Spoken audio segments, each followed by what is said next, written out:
नमस्कार, स्वागत है आप सभी का। 69,000 शिक्षक भर्ती में ओबीसी एससी अभ्यर्थियों को 20,000 सीटें मिल सकती हैं।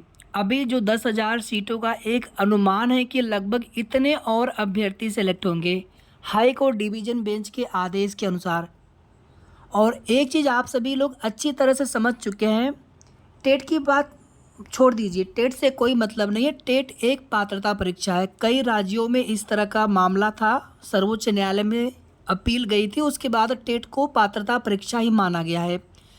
लेकिन सुपर टेट या फिर इसी को एटीआर ही कह लीजिए, इसको हम यहाँ पर एटीआर ही बोलते हैं। तो एटीआर में सिर्फ जो सवाल एक है कि 90 से 96 के बीच में जो भी आरक्षित वर्ग के अभ्यर्थी है उनकी ओवरलैपिंग होनी चाहिए कि नहीं होनी चाहिए। हाई कोर्ट सिंगल बेंच का आदेश है कि 90 से 96 के बीच में जो भी आरक्षित वर्ग के अभ्यर्थी है उनको उनकी कैटेगरी में ही रखा जाए। हाई कोर्ट डिवीजन बेंच का आदेश है कि 90 से 96 के बीच में जिन अभ्यर्थियों के अंक हैं सुपर टेट में एटीआर में, उनकी भी ओवरलैपिंग कराई जाएगी। अगर ओवरलैपिंग होगी तो कम से कम 10,000 सीटें आप सभी को और मिल सकती हैं। अगर ओवरलैपिंग नहीं होती है तो फिर जैसे लिस्ट है फिर वैसे ही लिस्ट। तो कुल मिलाकर के अब सब कुछ सुप्रीम कोर्ट के ऊपर निर्भर है, माननीय सर्वोच्च न्यायालय से क्या डायरेक्शन, क्या आदेश आता है, इसमें सब कुछ उसी पर निर्भर करेगा। हम यहाँ पर बात करने वाले हैं बीएड अभ्यर्थियों को लेकर के, जो पहले के बीएड अभ्यर्थी हैं और जो अभी नए बीएड के अभ्यर्थी नई लिस्ट में जगह पाएंगे। अभी देखिए 28 अगस्त को फिर से सुप्रीम कोर्ट में सुनवाई होने जा रही है बीएड बीटीसी के मामले में। छत्तीसगढ़ शिक्षक भर्ती का मामला है, छत्तीसगढ़ राज्य का शिक्षक भर्ती का मामला है। 69,000 शिक्षक भर्ती में बीएड अभ्यर्थियों को चैलेंज किया गया था। जब 28 जून 2018 का एनसीटीई का गजट आया था, उसके बाद बीएड अभ्यर्थियों को शामिल करने के लिए, क्योंकि 69,000 शिक्षक भर्ती का नोटिफिकेशन दिसंबर 2018 का है, तो इसके बाद फिर बीएड अभ्यर्थियों को शामिल करने के लिए राज्य सरकार की तरफ से, उत्तर प्रदेश सरकार की तरफ से सेवा नियमावली, अध्यापक सेवा नियमावली 1981 में संशोधन किया गया और इसी संशोधन को चैलेंज किया गया था, ना कि गजट को चैलेंज किया गया था 28 जून 2018 का। ये तो जोधपुर हाई कोर्ट ने रद्द कर दिया था 28 जून 2018 का जो भी गजट था, और सुप्रीम कोर्ट से उसी आदेश को बहाल किया गया। हालांकि उस आदेश को चैलेंज किया गया था। और इसके बाद फिर 11 अगस्त 2023 को अंतिम फैसला आता है कि कोई भी ऐसी नई चयन प्रक्रिया में बीएड के अभ्यर्थी प्राइमरी में एलिजिबल नहीं रहेंगे। चूँकि रामशरण मौर्य वाले केस में जब 2020 में फैसला आता है सुप्रीम कोर्ट से, और इसके बाद आप देखेंगे कि 69,000 शिक्षक भर्ती प्रक्रिया पूरी करा ली जाती है। तो इसमें बीएड अभ्यर्थियों वाला भी मामला तब पहले से चल रहा था, हालांकि बाद में भी केस चल रहे थे और सीधे सीधे वहाँ पर संशोधन को ही चैलेंज किया गया था। ठीक है, तो 11/8/2023 के पहले यानी 2020 की ही भर्ती मानी जाएगी। नोटिफिकेशन दिसंबर 2018 का है। तो किसी भी स्तर से बीएड के अभ्यर्थी कहीं से भी उनको बाहर होने का कोई खतरा नहीं है। बीएड के सभी अभ्यर्थी, जितने भी चयनित शिक्षक अभ्यर्थी, सभी के सभी सेफ हैं। अब जो नए बीएड के अभ्यर्थी चयन सूची में जगह पाएंगे तो क्या उनको दिक्कत हो सकती है? जी नहीं, बिल्कुल आपको दिक्कत नहीं होने वाली है। जहाँ तक हम समझ पा रहे हैं कि अगर आप आर्टिकल 14 की बात करेंगे, समानता का अधिकार, तो एक ही भर्ती में दो रूल तो लागू किए नहीं जाएंगे। भर्ती की पुरानी नियमावली है, भर्ती में कुछ खामियां होने की वजह से यहाँ पर नई चयन सूची में कुछ अतिरिक्त अभ्यर्थियों को जगह मिलेगी। उनकी जगह पर जो अभ्यर्थी जो पहले चयनित हो चुके हैं उनको बाहर किया जाएगा। तो ऐसा तो है नहीं कि यहाँ पर कोई नई चयन प्रक्रिया हो रही है।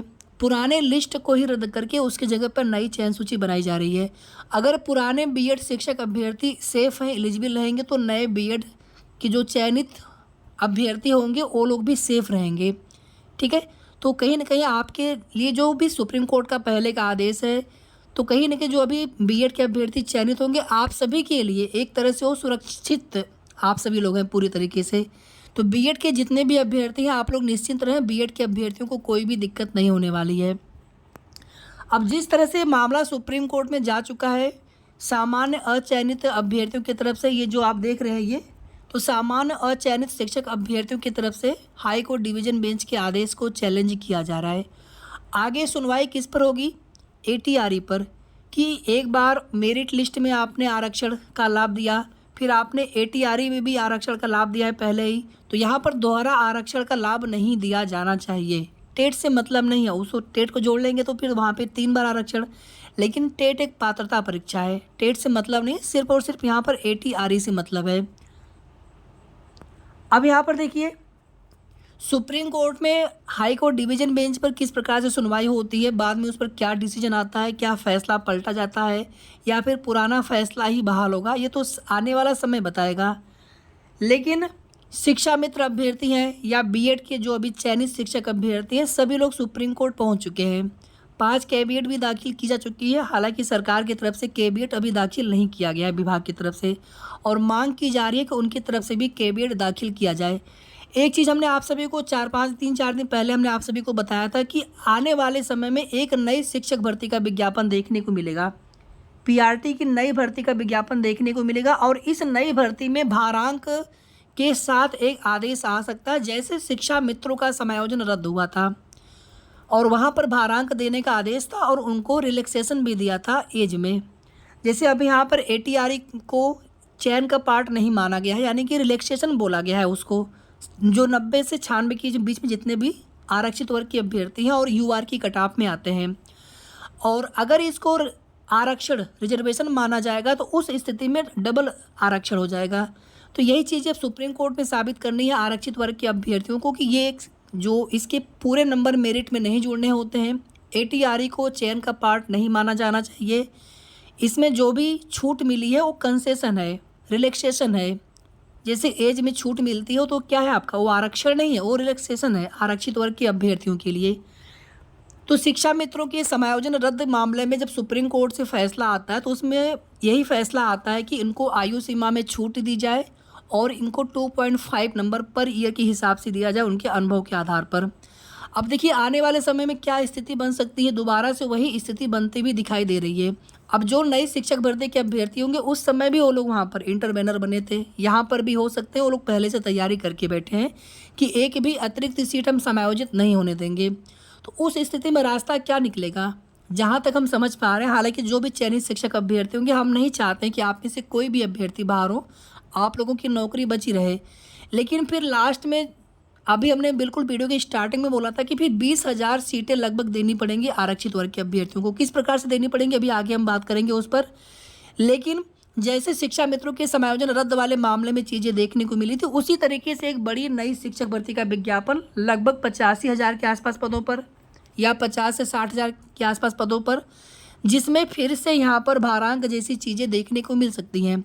अगर हमने कुछ चीज़ें आपको पहले बताई थी तो कुछ ना कुछ उसके पीछे रीजन था, वही चीज़ें आपको सभी हर जगह सुनने को मिल रहा होगा कि इस प्रकार से हो सकता है। अब देखिए यहाँ पर मान लीजिए कि 10,000 के आसपास अभ्यर्थी बाहर हो रहे हैं नई लिस्ट में, तो आप यहाँ पर सीधे सीधे 10,000 अभ्यर्थी आरक्षित वर्ग के अभ्यर्थी चयन लिस्ट में जगह पाएंगे जो कि पहले चयनित नहीं थे। अब अगर यहाँ पर उन 10,000 अभ्यर्थियों को समायोजित किया जाता है किसी भी स्तर से, चाहे माननीय सर्वोच्च न्यायालय के डायरेक्शन से, ठीक है, या फिर सरकार किसी प्रकार से उसमें पॉलिसी बना करके, तो ये कहीं ना कहीं 50% आरक्षण का ही प्रतिनिधित्व करेंगे अनारक्षित की सीटों के लिए। तो उस स्थिति में 50% आरक्षण की सीटों की मांग और की जाएगी, यानी कि 10,000 सीटों की मांग फिर और की जाएगी, क्योंकि अगर ये एडिशनल सीटें जुड़ेंगी तो सीधे सीधे अतिरिक्त सीटों के रूप में हो जाएगा। जबकि भर्ती का नोटिफिकेशन कितने पदों का है, 69,000 का। तो इस स्थिति में इन पदों के लिए फिर आरक्षण की समस्या फिर से आएगी, यानी कि इन पदों के सापेक्ष 50% आरक्षण पुनः देना पड़ेगा। तो इसके बाद फिर जो नई सीटें ऐड होंगी तो आरक्षण के साथ ऐड होंगी, लेकिन उस स्थिति में समायोजन को फिर से वही समस्या आएगी जो समस्या शिक्षा मित्रों के समायोजन में हुई थी। तो इसीलिए यहाँ पर एक विकल्प जो नई शिक्षक भर्ती का आता हुआ दिखाई दे रहा है, और आप लोग देखे भी होंगे कि न्यूज़पेपर के माध्यम से 2 बार ये अपडेट आ चुकी है। एक बार तो बिल्कुल स्पष्ट रूप से लिख करके आया था कि 85,000 पदों पर नई शिक्षक भर्ती के आसार। तो यहाँ पर हम लोगों ने मुख्यतः 3 बिंदुओं पर बात की। पहले तो बीएड के अभ्यर्थी पूरी तरीके से सेफ हैं। क्यों सेफ हैं, इसको लेकर के हमने आपको पूरी जो भी माननीय न्यायालय के आदेश हैं। और एक चीज़ और देखिए, समायोजन वाले में एक समस्या और आएगी, चूँकि सरकार ये मान चुके हैं, कई बार उन्होंने हलफनामा के रूप में ये जवाब लगा दिया है कि 69,000 शिक्षक भर्ती कंप्लीट हो चुकी है, तो उसमें कोई भी अतिरिक्त सीटें बिना एडवर्टाइजमेंट के तो नहीं जोड़ी जा सकती हैं।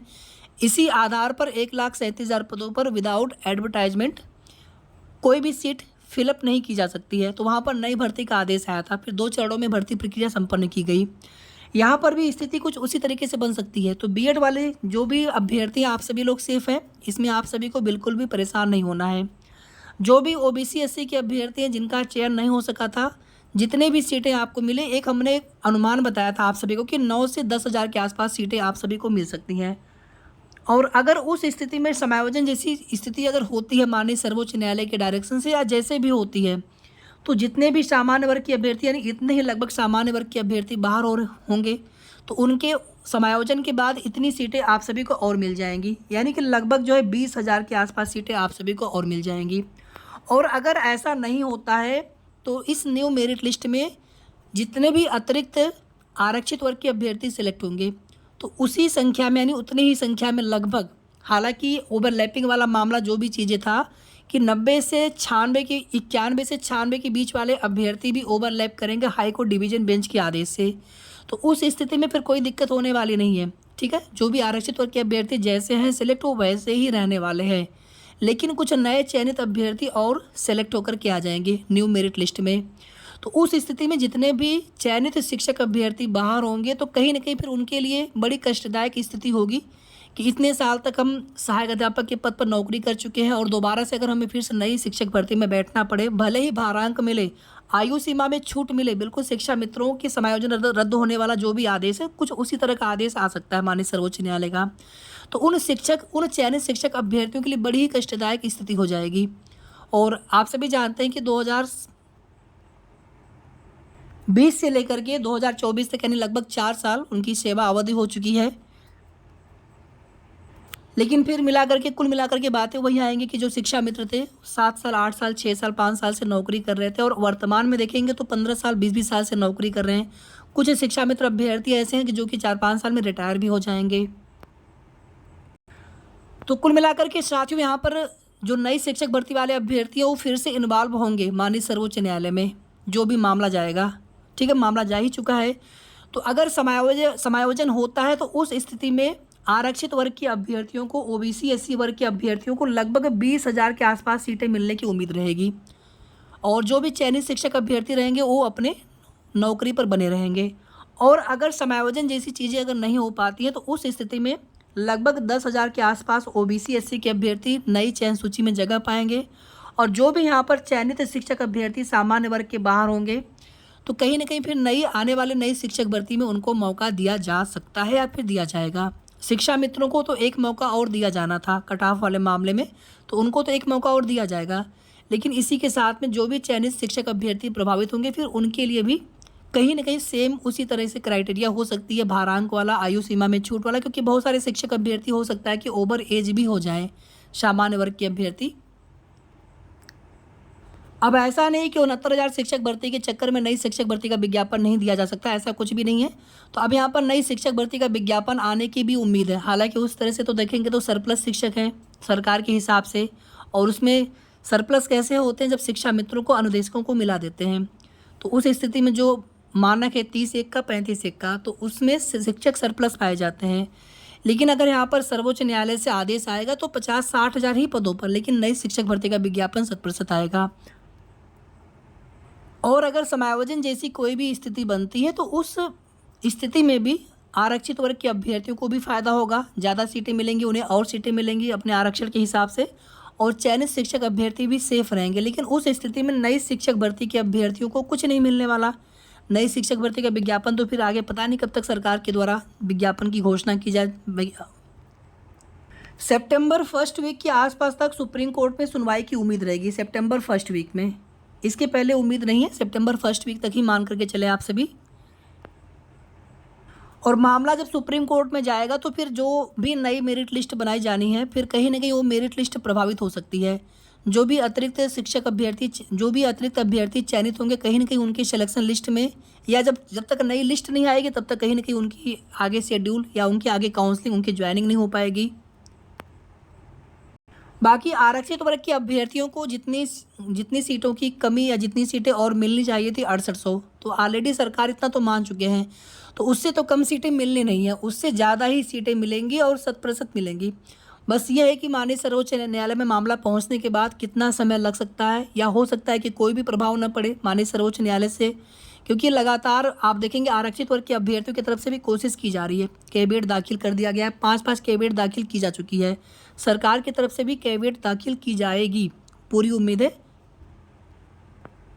बाकी आप सभी को कितनी बातें समझ में आई, आप सभी को क्या लगता है, आप लोग भी कमेंट करके ज़रूर बताया करिए। कोई भी आपके मन में डाउट हो या कुछ आप बताना चाहें, और वीडियो को आप सभी प्लीज़ लाइक और शेयर ज़रूर कर दिया करें। और अगर आपने अभी तक चैनल को सब्सक्राइब ना किया हो तो सब्सक्राइब भी कर लीजिएगा। धन्यवाद।